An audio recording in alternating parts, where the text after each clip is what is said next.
Pasižiūrėkit, kokia teritorija, kokio dydžio, reiškia parkai, skverai, kokie augalai, kokie medžiai didingi.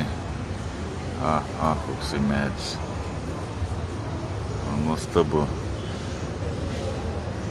Labai faina vieta, labai tokia. Čia studentai užrašė, kad Palestina atkeršys. Bet nežinau, kiek čia yra teisingas toksai mąstymas.